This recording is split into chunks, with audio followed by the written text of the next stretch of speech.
Hello, my friends, and welcome back to The Gun Show. We are super excited to be here today because for the first time ever, we're bringing a whole crew together to get excited for IMTS. The guests I have with me today, you may recognize them already, but I got Arthur, I got Megan, and then the man of the hour from Hainbuch is my buddy Al, and we're going to talk all things IMTS. Some people call these guys superstars. I call them superheroes, and yes, I do mean that. They're all amazing. We actually have a great gift here from Thor/Michael at Hainbuch, and what a great gift that was. But that's not the topic of today. Al, let's just get straight into it. We will be seeing you, the MTDCNC team, on Tuesday from 10 to 12 at IMTS. Your booth number is 431636. So I want everyone to go see Hainbuch as well. But when we get there, what are we going to see? Welcome back to The Gun Show, my friends. This is the VIP edition. Oh, that's going to be the grand unveiling of our brand new automation cell. And as everybody knows, Hainbuch has always been known for flexibility, rigidity, repeatability. And now we're taking all that together and bringing in a robot, and we're changing entire chucks with a robot. So the same robot that you can change your parts with, you can change clamping heads with. We are the only company in the world that can change both end stops and clamping heads at the same time with a robot. No one else can do that. But where we're taking it to the next level, because of our repeatability, we have a system where we can change out entire chucks. And you've seen it. We can change out an entire chuck in 5 minutes or less. You've probably seen me do it in 30 seconds. And you're a sales guy. I know. I wear a white shirt, too. But we can now change out entire chucks, anyone's chuck, entire work holding with a robot. No one else in the world could do that. And the reason we can do that is because of the way our system repeats. We can repeat to equal to or less than 3 microns of repeatability. So if you can have a lights out operation where you can do several different parts. You can go from OD clamping to ID clamping to 3-jaw chuck clamping with complete lights out operation and change out the entire chucks. It's something no one else can do. And it's all because of our repeatability. So we're super excited about showing that. But then we're even taking it to another level because we're also going to have, for the first time at IMTS, our IQ chucks on display. So we've talked about this in the past too. Our IQ chucks can measure right from the chuck, part diameter, part temperature, part conformation to replace air sensing where in the past you'd have to have plumbing coming through the back of the spindle with a rotary union and everything, just to have part confirmation to say, yep, that part's there, go ahead and clamp it. Now we can do that with embedded sensors in the chuck. So we can do part temperature, part conformation, part diameter, clamping pressure, and even spindle speed if you need to know the spindle speed. So what that does is that eliminates preventive maintenance and takes it from preventive maintenance to predictive maintenance, because now you have all this data coming right from the work holding. Of course, you can have data coming from the machine too, vibration sensors and everything. It's part of Industry 4.0 to get as much data as you possibly can from a machine, and we're doing our part from the work holding. You can make changes on the fly. You can make offsets. You can eliminate scrap. You can check part diameter. If you go from the main spindle and pass off a part to the sub-spindle, you can measure the diameter. And if it's wrong or going in the wrong direction, you can make changes. So we're going to show the IQ chucks. We're going to show changing both loading and unloading parts, loading and unloading clamping heads with end stops on them too, which no one has done yet. And then we're changing the entire chuck. So one of the reasons that that's important is because we do a lot of OD and a lot of ID clamping. We can change out clamping heads with a robot, and everybody can do that. But no one can change out, including ourselves. We can't change out bushings or ID mandrel sleeves on a chuck. So if you have to do different diameters for ID clamping, you have to change out the entire chuck. We can do it. With this system, we can have several ID mandrels lined up where the robot can come and pick it up and change out the entire chuck to do different diameters. So we're going to show that. We're going to have stations in our booth with different top tooling for the robot, the different jaws that it's going to come and pick up its own jaws to do all the different operations. We're going to pick up parts and clamp them. We have different chucks that are set in their nest so that the robot's got to know where to go to get them and to load them. And at the same time, we're going to have data coming right from the work holding. At EBITDA Growth Systems, we guarantee to double your value in 3 years. Well, instead of telling you about a guarantee, how about if I tell you a story? We had a shop owner come to us at an event saying, I'm not sure if you can help us. He said, we have our credit lines maxed out in our business. I have a second mortgage on my home, it's maxed out. I'm not sure what to do. I have a payroll coming up next week and I don't know if I'm gonna make it. Can you help us? We said we weren't sure, so we came in and we came alongside of him. In 18 months, he went from not having any money to having over $800,000 in the bank and having a 6 times exit what his value was at that day. And now he's living a life that he always dreamed of with his family. And it's fantastic, and that's what's really rewarding for us, and that's what EBITDA Growth Systems is all about. If you want to know more about EBITDA Growth Systems, go to www.ebitagrowthsystems.com, EBITDA growthsystems.com, and go to our contact page where I will reach out to you personally. I want to get Arthur and Megan into this because I know that they have a lot of questions. You and I have spent a lot of time together. I mean, firsthand, I've been to Germany. I've seen how all of this is done. I've done interviews with your customers who have saved $1 million a year on back claims and injuries just on having to lift parts into the machine, and that's been removed from your automation. We all love the fact that you're doing something that no one else is doing, and I believe it's going to be full cell set up, and we're ready to go on that Tuesday morning. So just to give that little brief, I've been there, I love it, that kind of thing. Yeah. Let's get into Arthur and Megan's questions because I know they're ready to ask. The thing I love is that, one, we're going to see this at IMTS at your booth on Tuesday because a lot of manufacturing seeing is believing. Everything you're talking about is absolutely amazing. And for people to actually be able to go up and watch these operations and actually conceptualize what it's going to look like on their shop floors, like Tony said, it's saving their back, saving everything else. But man, that lights out operation you were painting in my mind when you're talking about the ability to change the chucks, to change the parts, to just keep it running. You can really take those high-tech people, spread them to set up these operations and to plan out all the work, but now they can run so many more cells because they're not stuck. I mean, a chuck changeover used to tie up someone for a good couple hours with everything that was required. I mean, unless you have the quick change from Hainbuch already, then you're like a 5-minute changeover. But the robot side of that means you don't have to pull that person off of whatever they're working. You can just set the robot up to do it. Once you know how to do it once, the robot's going to do it repeatedly perfectly. They're never going to miss a step.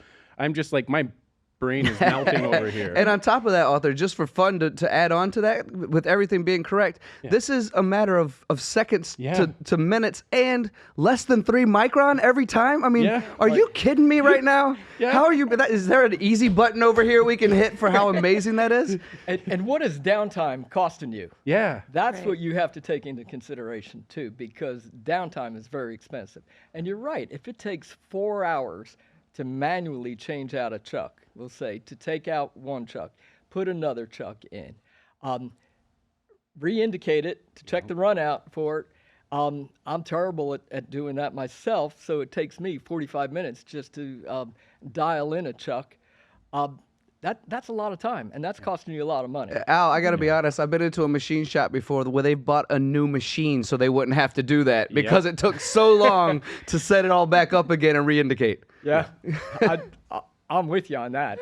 I'm terrible with an indicator. I got fat fingers. Too, so. But I think also, too, what's interesting about it is not just helping with downtime, but I'm so passionate about the workforce issues that we're having. It's going to actually help people who are having a hard time bringing in new talent to do all of those tasks. So I think that's in decreased amount of time, too. That's just amazing. So anyone that can't find the talent to come into their shops, they should definitely visit your booth because then maybe they can purchase something like this and incorporate it into their own shop floor and be more productive than they were before. That's a great comment. We have a current customer for our Centritex AC system, the one that can be changed with a robot, that has a backlog of 150 people, 150 operators that they've been trying to hire, and they can't get them. Well, now they've bought several cells of our Centritex AC unit, robots loading and unloading parts, unloading and unloading chucks and mandrels, because they can't find the people, and they have to. That's the direction they have to go. And plus, when you go from manual to automated, there's no mistakes. That repeats, the robot repeats, just like, and we're all talking about repeatability all the time and accuracy and tight tolerances.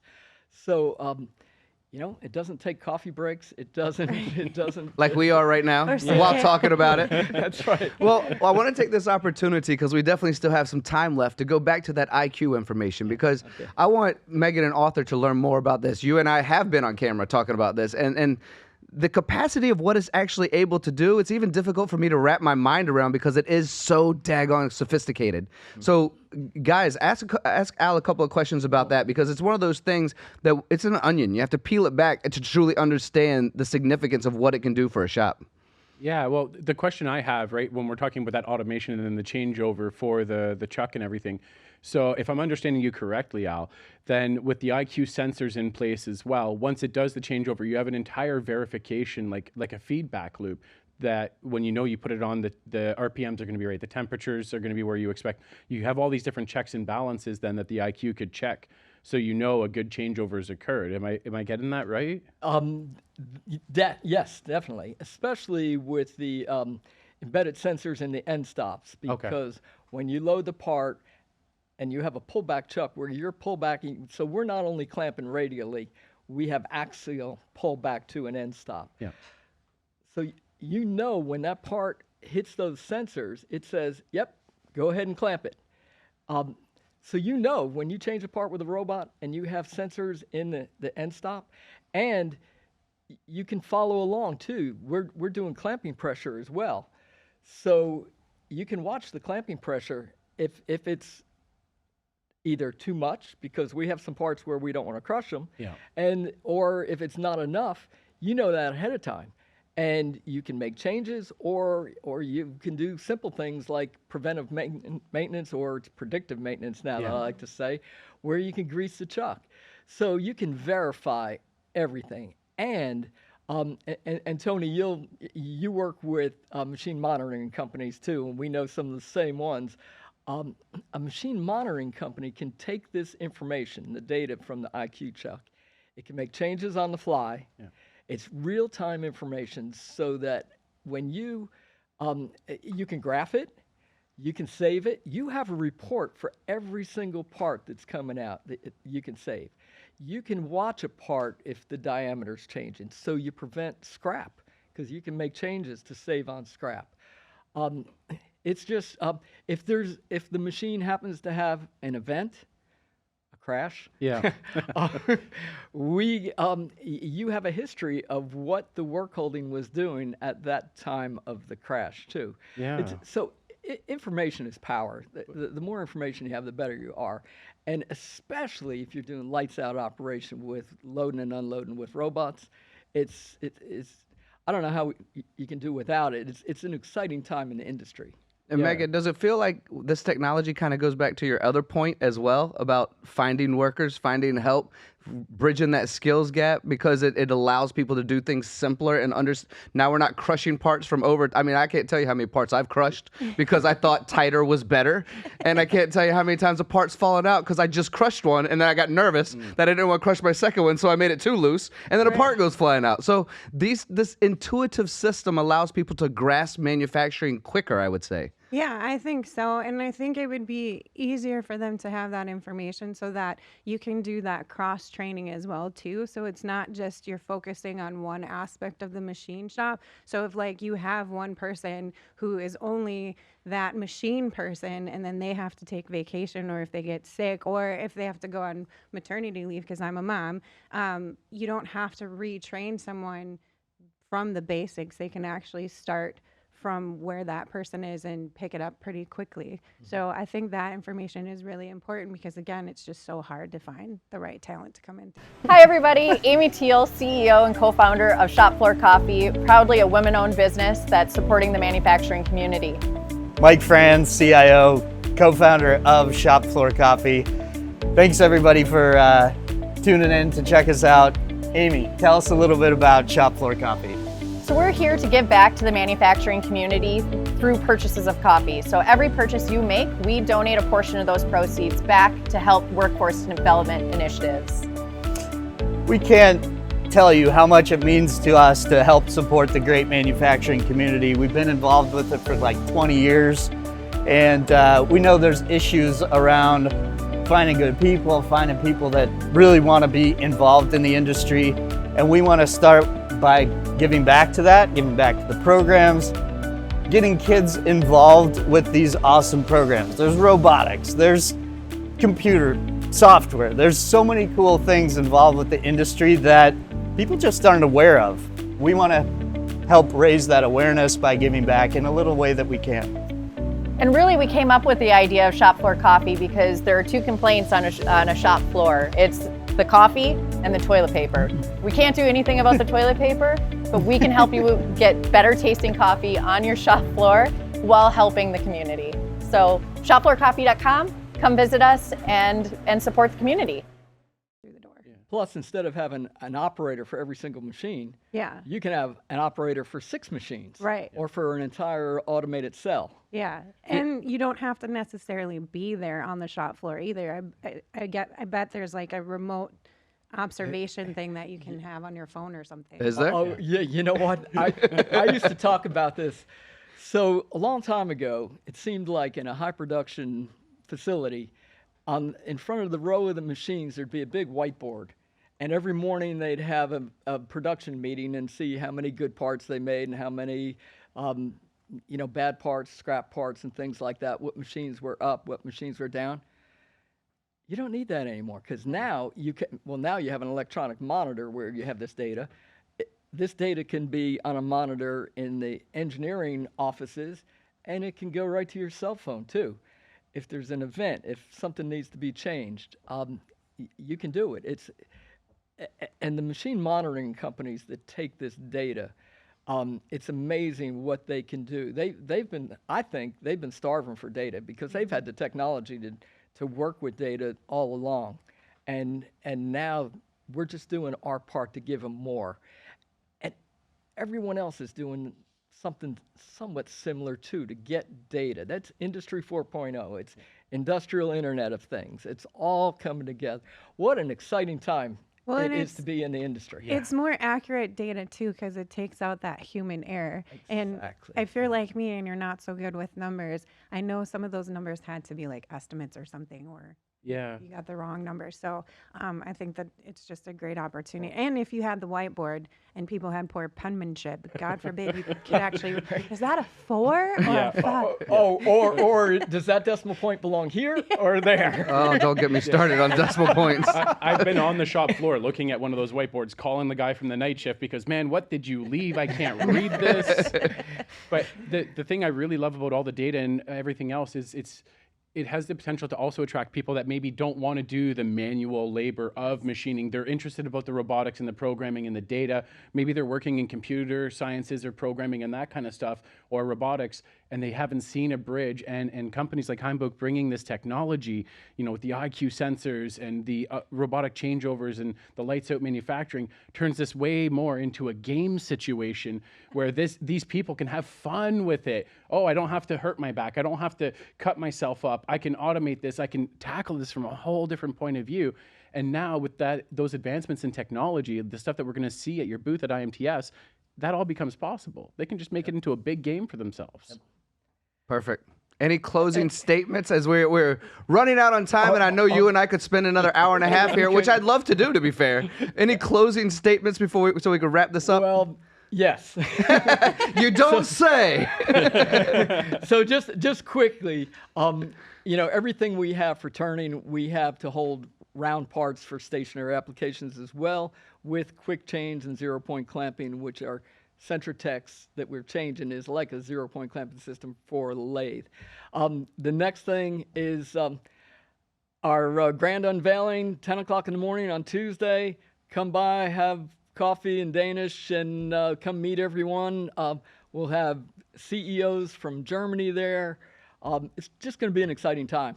Everybody's welcome. Please come. Are you gonna do the delicious waffles again, like you did at Emo? No, that because it's a little bit different in Chicago Okay. on having to do that. But we're having it catered for coffee and Danish on the grand unveiling on Tuesday at 10 o'clock. Tuesday at 10 o'clock, yeah? Get there at 9 o'clock first and have coffee. Tuesday at 10 o'clock, booth number 431636. MTDCNC will be there as well. We want to see you. Al, thank you so much for your time today. Thank Megan, you. author, you're both incredible as well. Thank you you. for joining me. Thank you. Thank you.